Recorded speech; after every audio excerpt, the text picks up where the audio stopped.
This conference will now be recorded.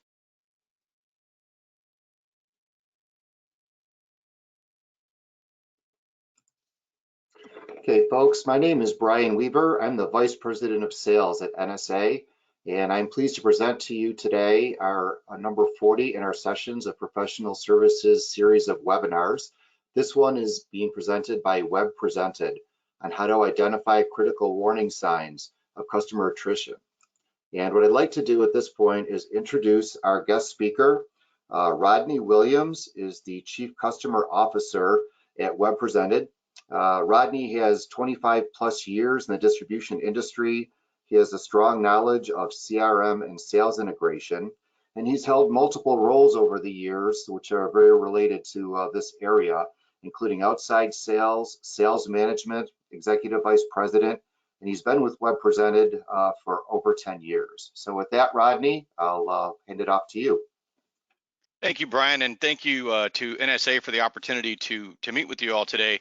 We're going to talk today about how to identify the critical warning signs of customer attrition and hopefully give you some tools on how to stop it.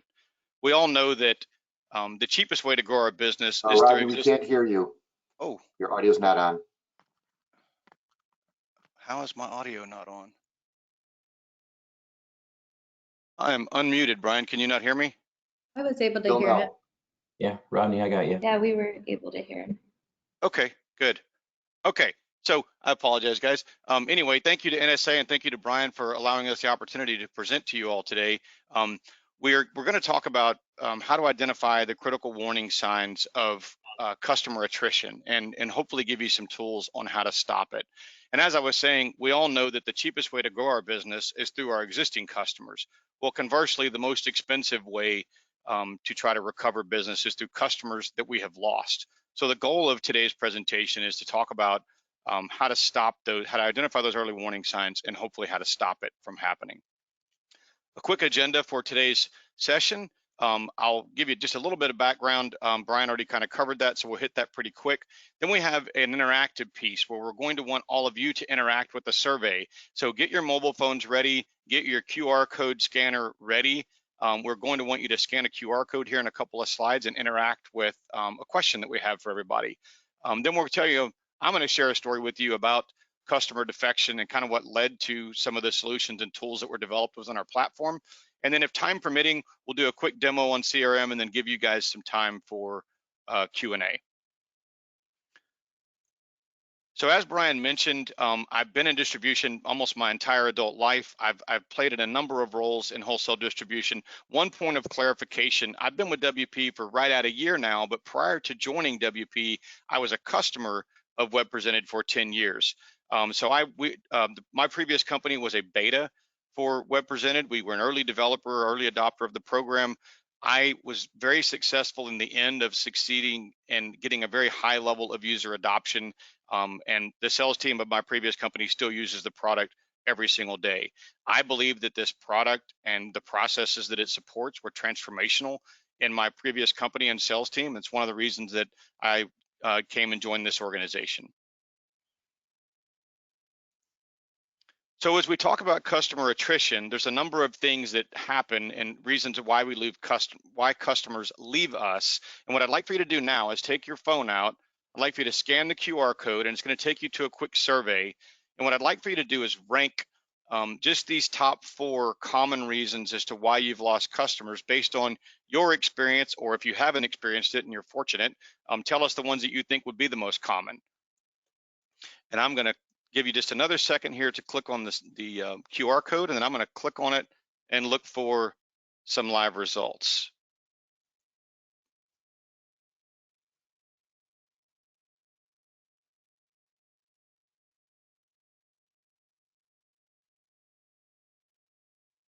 Maybe. There we go.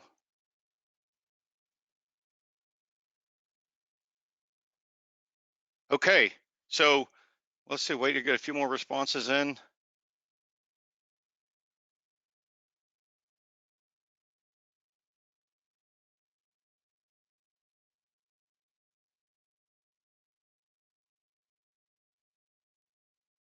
Okay, so it looks like the responses have slowed down. And it's not surprising to me, the priority of the responses, because it's going to go to one of the subsequent slides that I'm going to show you some of the most common reasons that customers leave. But one of the most common, obviously, is the customer left due to a lack of attention from the salesperson, or they stopped buying without us even knowing it. So on that, I'm going to switch. I'm going to go into a little bit of a story, if you'll bear with me here. Whoops, I got to go back to my PowerPoint. There we go. So I'm going to tell you a story that happened to me personally in my previous company, and hopefully some of you can relate to this. And then I'm going to go into showing you some tools to how to prevent that from happening in your business. So I had a salesperson come to me at a point and ask me to go make an urgent call on a customer who had just fired us. And the story was that we had about 90% to 95% of this customer's business, and they had a change in ownership. And when the new owner came in, he saw several of our invoices on a daily basis, but hadn't seen my rep in over a month since he purchased the business. Conversely, what he did see was he saw the competitive rep who only had about 5% of the business 3 to 4 times in that same period. And so he's seeing invoices for me, but no representation from me meaning our company. So he decided to put us to the test. So he stopped buying everything. He shut off the faucet completely. And we did not place one purchase order with us just to see how long it would take us to notice that he had stopped buying, to see if we truly cared about his business. Sadly, it took too long to notice. It took the salesperson a couple of months. And by the time he saw what was going on, the account was gone. Now, up to this point, and even when the customer fired us, the year-to-date sales were still positive. So monitoring this metric alone was not enough to alert us to the impending customer attrition. So very quickly, to kind of reinforce what you all said in the survey, the top 2 reasons why customers leave are the customer thinks we don't care about them and the customer is dissatisfied with your service. And I think that those are intertwined. And I think, if you take those 2 reasons alone, that equals 82% of the reason why customers leave us in an organization. So we have to figure out a way on how to identify these warning signs earlier and stop that from happening. Most all of us in our sales teams have access either to a CRM or to a BI or some method of reviewing overall customer sales data. And I can tell you that my personal experience was that when I did an account review, similar to what you're seeing on the screen, I didn't really pay attention to the accounts that were ahead year to date. And in the 2 examples that I've highlighted that we're going to drill into a little bit closer, these accounts were, one of them was ahead 125% over the prior year. Another one was ahead 37% over the prior year. I would have typically sorted this information by the difference or by the KPI. And as a salesperson, what do we always want to do? We always want to go focus on the accounts that are down so we can figure out how to grow our business. But that doesn't always tell us the rest of the story, just like the experience that I had with the customer that fired us. So as a result of that, we developed the customer scorecard. And what the customer scorecard is meant to do is give us some faster metrics to provide more immediate visibility to a change in customer behavior. So we do look at sales, and sales is still the primary driver of the customer scorecard. And in this example, you can see that both of the icons, the indicators for sales, are green for the 2 customers that we've highlighted. But there's a saying, and it's always the fine print on the stock market commercials, that past performance is not indicative of future results. Well, that's the same thing with sales. Sales is a trailing indicator. And just because your sales have been great in the past is not a guarantee that your sales will be great in the future. So how do we identify what's going on beyond a measure of just sales? So we added a couple more metrics. One of those metrics is velocity. And velocity measures a percentage of change in monthly business or in a period over prior period business. It measures a change in velocity that is a shorter time period than year to date versus prior year. It also measures frequency and measures the frequency that a customer is ordering compared to their average frequency. And then all of these metrics are combined to develop an overall health score that can be quickly identified on the customer's account page. We can run locates on that, we can rank on that, and we can give the salesperson an urgency score on how quickly they need to engage in these waning customers before it's too late. So as I dive into one of the individual scorecards, if we look at in-your-face apparel here, we can see that the sales score is green. That metric supports what we saw on the overall sales summary because we're up, and this is a slightly different metric, but it's a rolling 12 months over previous 12 months and what that difference is. So in this case, again, rolling 12 months over previous 12 months, we're up 47%. But in the red is our velocity score. And so what this is saying here is even though we're ahead year over year, in the last 6 months, we're down 20%. In the last 90 days over the prior 90 days, we're down 73%. And over the previous 30 days, there's been absolutely no business. It's completely dropped off the map. Now, again, if I'm just simply looking at year-to-date sales versus prior year, I don't have any indicator of this, but the customer scorecard tells me that my velocity has dropped off substantially in the prior periods. The other thing that's of concern is my frequency score, which is at a 1. What the frequency score does is it averages, it tells me how many orders that customer placed in the last 12 months, and it gives me an average of their average order frequency in a number of days. And so their last order date in this case was on March 18th. So March 18th plus 9 days would have put me somewhere around the end of March. We're now in June, or the end of June, so it's been 47 days since their expected reorder date. So what it's telling me is they should have ordered 47 days ago and they haven't. So again, it's another visual indicator to say, what's going on with this account, what's happened in this change, and this exact metric would have alerted us to the situation that cost us the customer in the example that I shared with all of you. We'll look at one more example here, and that's Living Art Printing and Print Shop. Again, we have a sales metric of 10, but our velocity score is 2, and again, 0 business in 30 days. And even though there's a 200% increase in the prior 365 days, we're down 70% in 90-day compared to 90-day. 64 days since our expected reorder date. So again, these metrics on frequency and velocity are telling us that we've got a problem here despite our year-to-date sales numbers being over prior year. These numbers, these metrics combine and give us an overall health score that I referred to of 6.6 and 5.4 on the previous screen. Okay, so the customer scorecard is one quick visual indicator to identify customer attrition and then go engage with that data to create meetings or tasks to get in touch with that customer and figure out what's going on. This is another tool that's in our analytics, and this is an overall view of just customer stoppage. And what this does is that takes the customer order metric, the average order frequency metric, and it puts it on a dashboard. This dashboard is available at the sales manager view or at the account level view for the accounts that are assigned to the appropriate salesperson.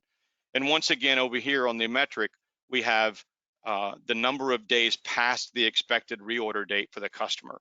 So they were ordering with a certain frequency, this is their last order date, and now they're X number of days past the required order frequency.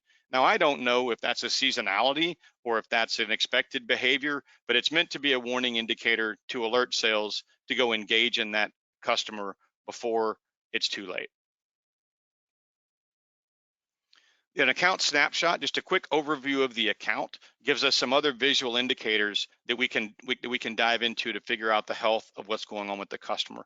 The open order count, how many open orders do they have? This is an open quote count. And again, in this case, there's 0 open orders, could be a concern. We can see the total order count, and we can also see, more importantly, the last order date and their year-to-date sales. Down here, we have our scorecard metrics, so we can see that this is a sales score, but the frequency score is 1, and the overall health score is 5.4, which is creating an overall urgency score. We can also see, depending on the integration that you have, the e-commerce activity. So we can see abandoned carts and last logins to e-commerce in a previous period. And then, of course, this is always a sign of potential customer attrition, is accounts receivable. Despite the fact that customers don't pay us, they don't like us when we call and ask for money. So one of the things that as salespeople, when we start seeing customers that are consistently past due, in that 60 to 90 day column, or worst case, even over the 90-day column, that's typically an indicator that there's something going on with that.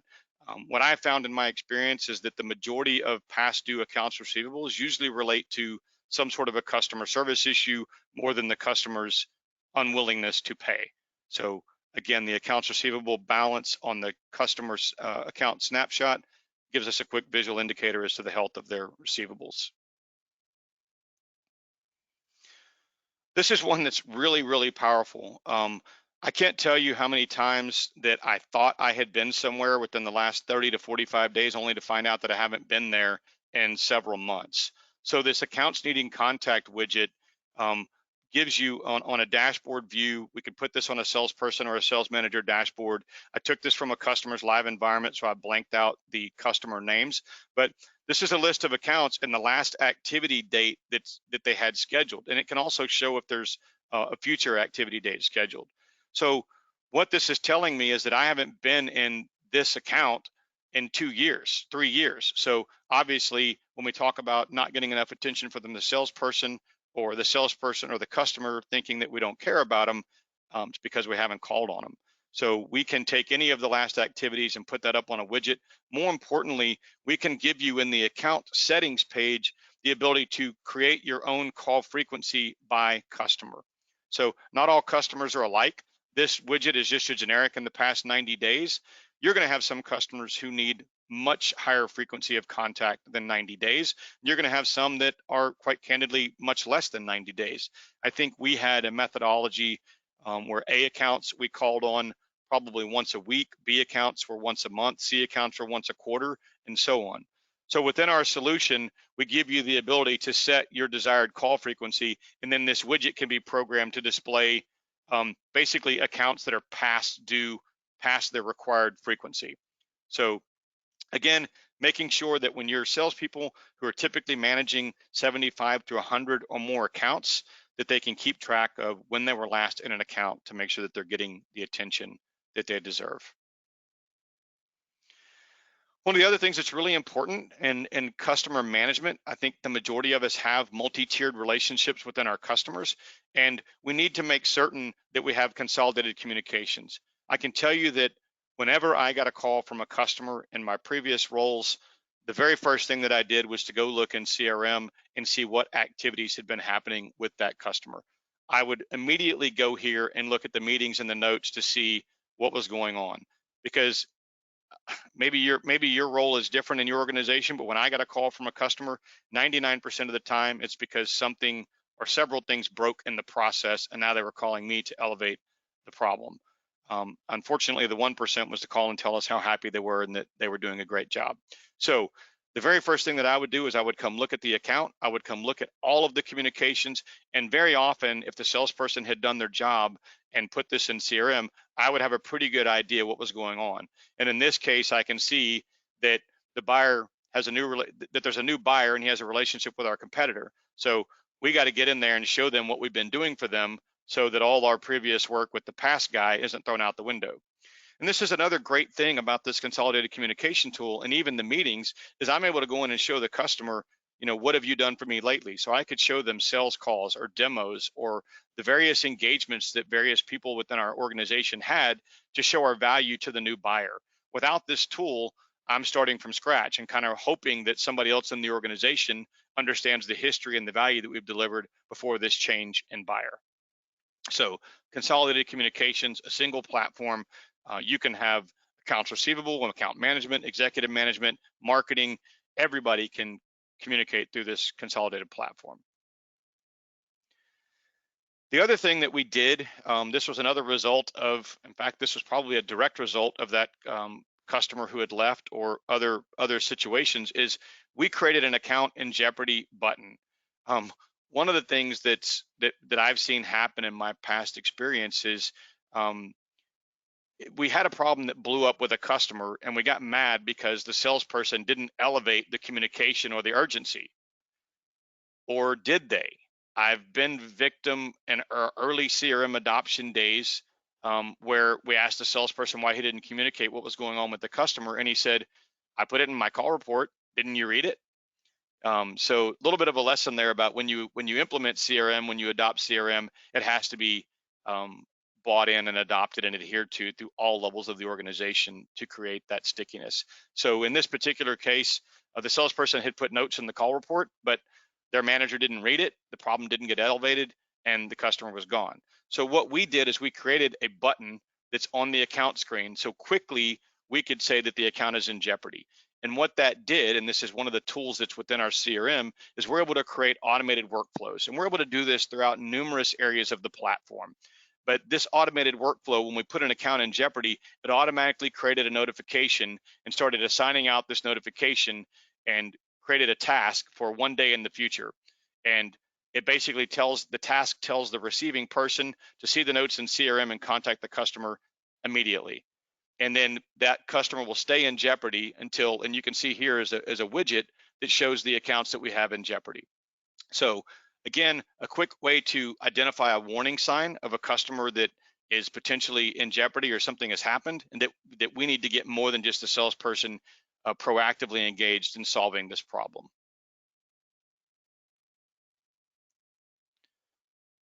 I think everybody on this call is all too familiar with what is happening right now in the supply chain and the rapid pace at which cost and price is having to change. You know, we've gone from price increases that you got a 30-day notice on to a price increase that's effective immediately, to now a lot of manufacturers aren't even honoring your POs until they actually ship and they're telling you the price that you want to pay. Well, that's obviously a real challenge for you in managing that to your customers. So one of the tools that we've been working on, and we have this in a few customer environments, is cost change. And what this does is when cost changes are loaded into your ERP environment, it creates a dashboard by account manager to show them all of the customers and our pending cost changes, as well as the effective date of that cost change. We can also make suggestions on what the suggested price should be. So you'll see here that this is the current price, the current cost, and then we have what the new price is and the new cost, and then we can make suggestions here based on what we want it to be. In a lot of cases, this gives the salesperson the chance to, one, communicate to the customer proactively on the price changes to them, but also to protect margin. In some cases where they're not cost-sensitive items and they're maybe not, not these high visibility items, it gives a salesperson to maybe tweak this margin percentage up. And I know most of us in wholesale distribution, we relish in the opportunity to gain 1/4 of a point. So if we could take some of these non-sensitive or non-commoditized items and increase it just 1/4 of a point, what impact would that have on the bottom line? So very valuable tool here with cost changes to be able to manage not only the increases, but also manage the margin percent and protect margin as we go into the volatility of pricing in this market. So kind of in summary, and then I'm going to go into actually kind of a live presentation, but just in summary of some of the tools that we've talked about that are available within the WPCRM platform is the customer scorecard, which again helps us identify our sales period over period, but also, and more importantly, is the velocity of the business that's changing in shorter periods of time and the frequency of customer ordering. We have the customer stoppage that tells us when a customer who was buying stopped buying. We have consolidated communication in the platform to allow all the communications to be in one central hub. So at a multi-tier relationship level, everybody can see what's happening in the environment. We have the ability to put accounts in jeopardy and create automated workflows around that or any other criteria that you decide is a warning criteria for a customer. We have the opportunity to do workflows around quotes created below a certain margin percent or orders below a certain margin percent. We have opportunity workflows to close the loop on opportunity pipeline, where we can talk about, once an opportunity is moved into a negotiating stage, that there's an automatic follow-up within a period of time to make sure that we always have that next step, date and time. And then we have cost changes. We have cost change behavior where we can manage cost changes, provide that visibility to our customers, and make sure that we're being proactive in managing that and protecting our margins. So now the presentation piece is over with. I want to do a quick switch over here, and I want to actually go into the live solution and show you what this looks like in our environment. So on our Mission Central page for the sales rep that I'm logged in here, we've got a couple of things that are available to the sales rep, which is consumable and equipment target. And I can tell you in my previous business, and I believe is the case in a lot of your businesses, it's sometimes deceiving to look at overall sales as one bucket.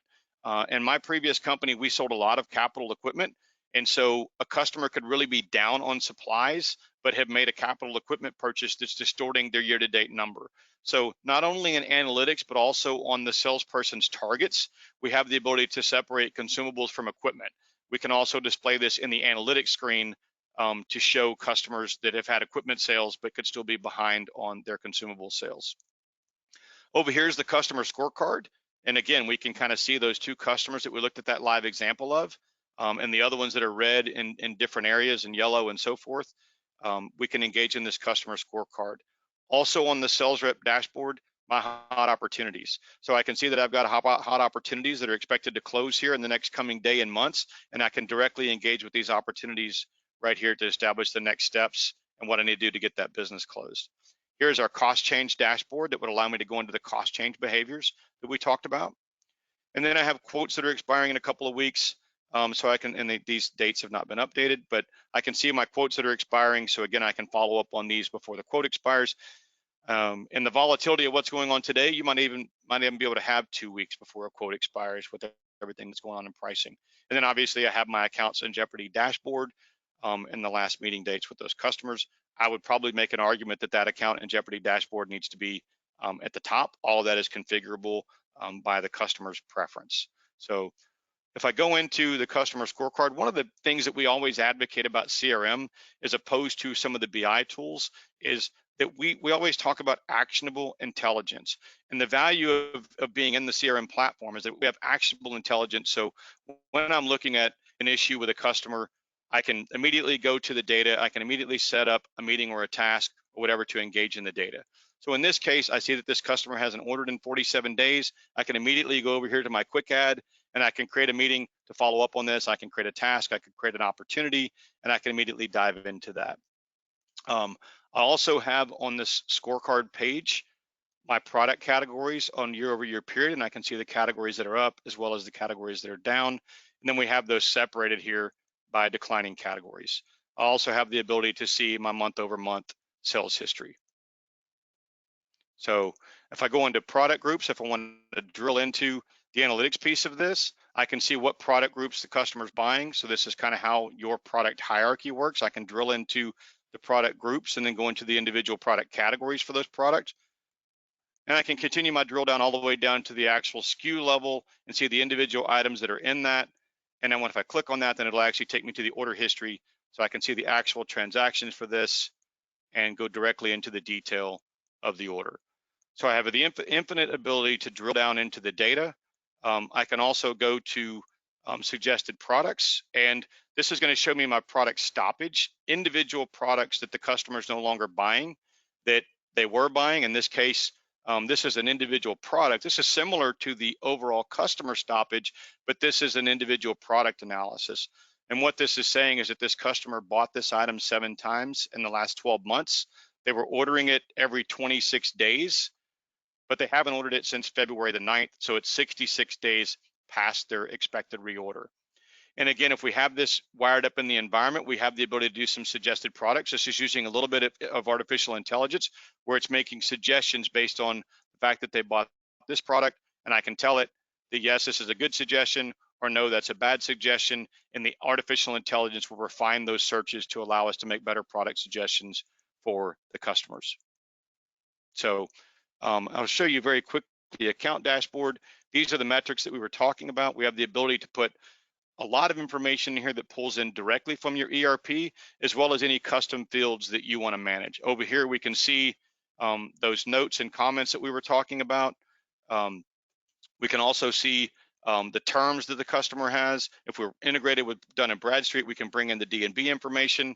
And then we get down to their sales history, last order date, and then of course, again, if it's integrated, we have our e-commerce visibility and then our accounts receivable data here. So we're just scratching the surface of what this platform can do. But one of the other things that's really powerful in here is the activity feed, where we can see in one place all of the activity that's associated with this account.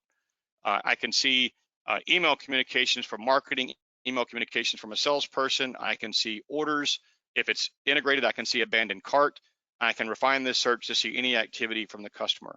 One of the things that was a big push for me was customers would often call me and tell me that they did not get a notification of a price increase. And I could go right in here and look at the emails, and I could actually open the email and show them, see if I can find one here.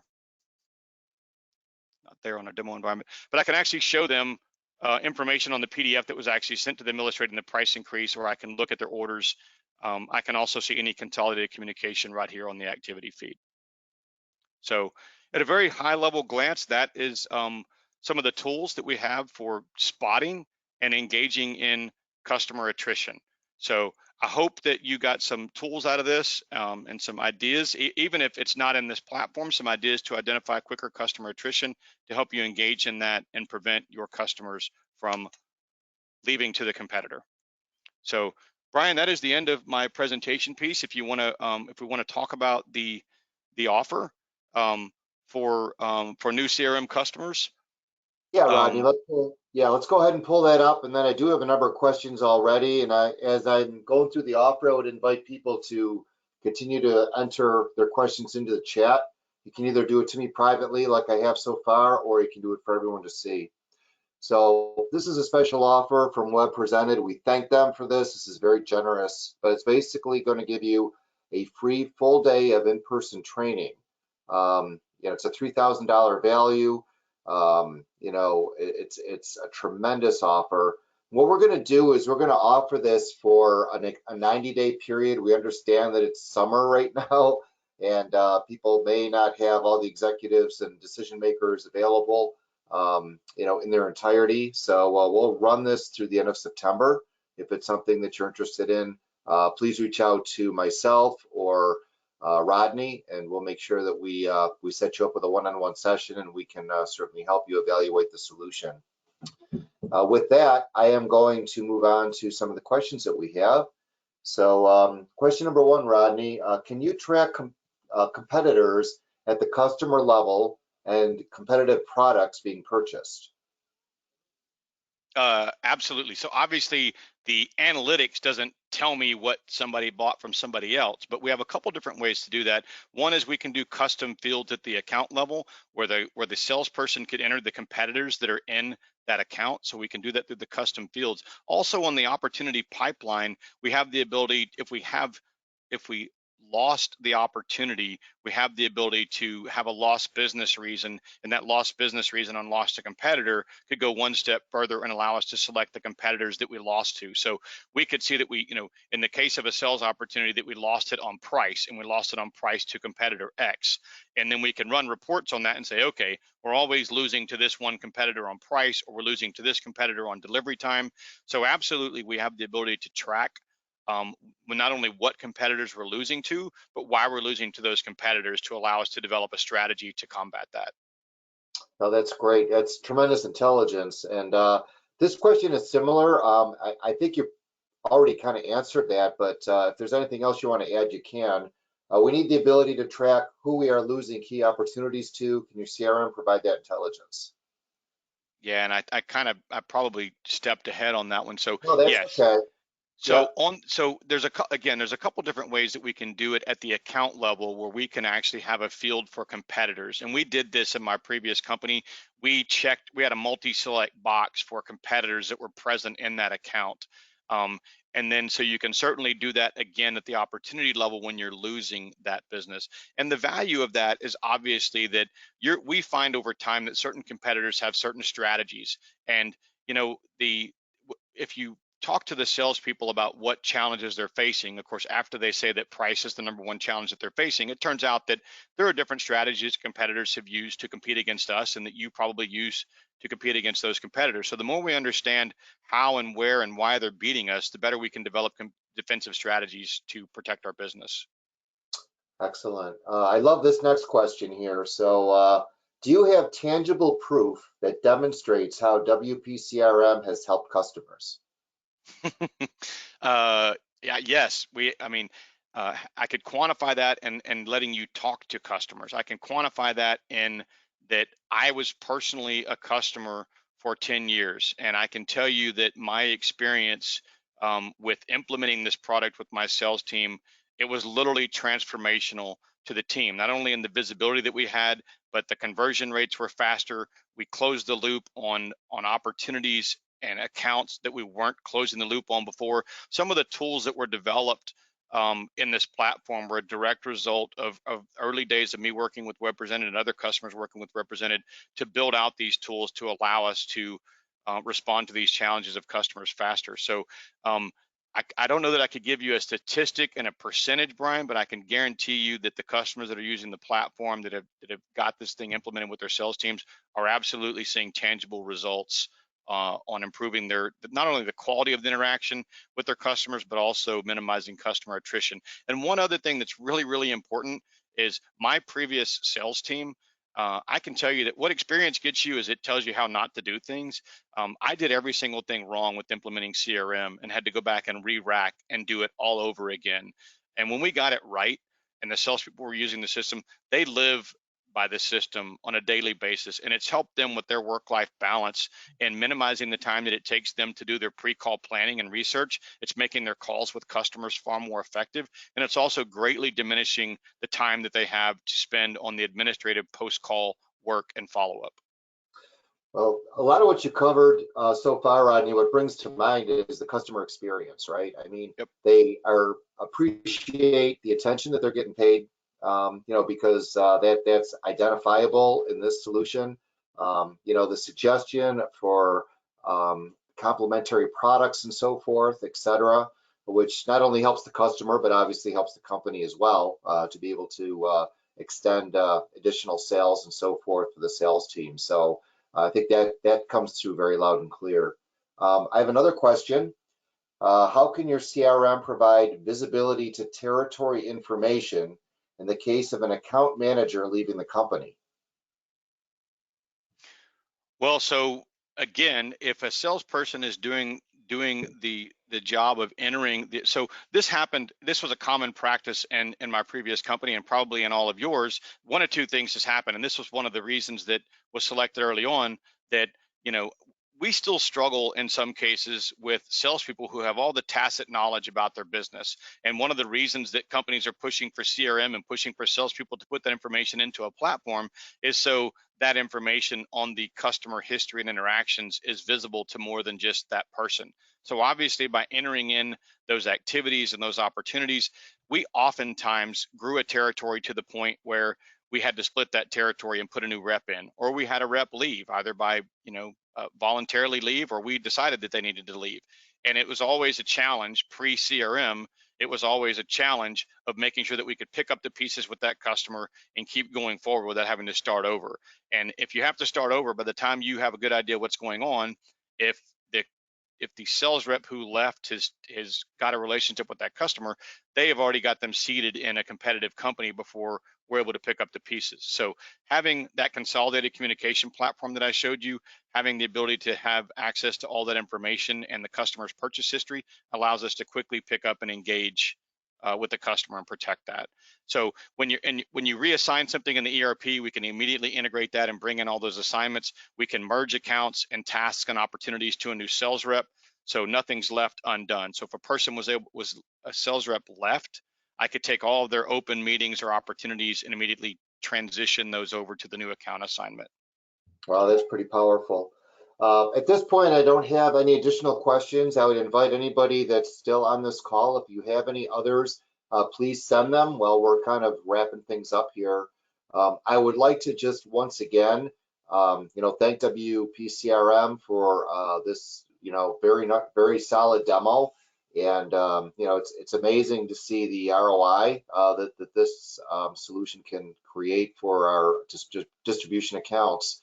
And I would ask that you please take advantage of that, in-person 1 full day of on-site support, within the next 90 days. Again, contact Rodney, contact myself.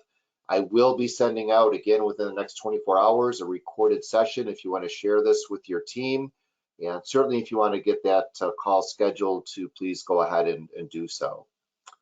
At this point, Rodney, I see no additional questions, so I want to thank you and your entire team there at Represented for the work you put into this webinar today, and looking forward to working with you again on the accounts we've already got in flight, as well as anybody on this call that's interested in possibly engaging further.